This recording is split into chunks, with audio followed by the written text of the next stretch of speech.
I've been doing litigation for 15 years. I've been 5 years with a big firm, 10 years on my own.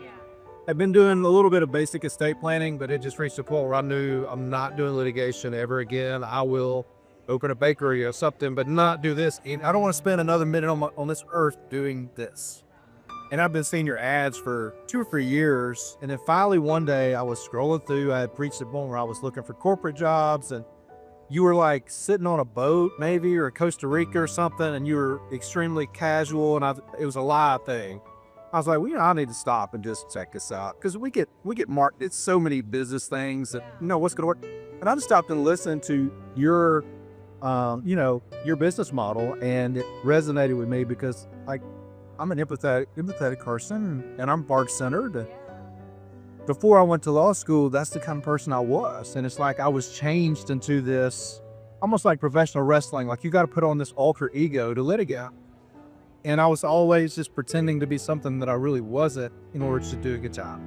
So this gave me an opportunity to say, hey, I can practice law. And honestly, I was doing basic estate planning, but I was charged like $500-600. I didn't know what it was worth. And then you were talking about the average fees, and I thought, well, I could actually work. I could make a living if I could charge that. I don't believe that. I don't. So now you can charge that. There's different points in your life. You just have to take a leap of faith sometimes. I was fortunate enough that I had enough of kind of a nest egg that I could take a chance and something working. I knew I'd reached the point where I'm going to do something different. All it is. And so, you also had, some people that could testify that they've already were doing that, and I got on a call with a guy in LA who was like, this can work. We got 150,000 people in our area.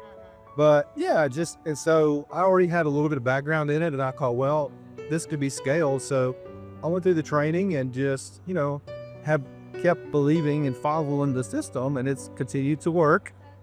And so that's when I told, Kev, my coach, we're talking about AGM. I'm like, I'm not sure I'm quite there. I don't have the foundation in, but I'm just going to keep believing in the system and keep working it. Last year, I had a really good year. I think I brought in around 178. Now, this year, our goal is to try to maybe double that. And I'm getting my monthly goals, but I just got to get the staff. That's where I'm struggling, is staff. Yeah, that's why you're here. Exactly.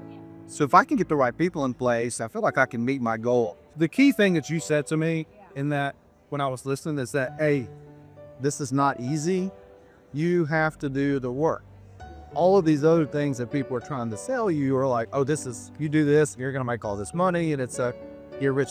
So when you said, oh no, this is a lot of work, put in the work and it'll be fruitful, then that made me say, okay, this is not another thing that somebody's just trying to sell something quick and easy. This is legit.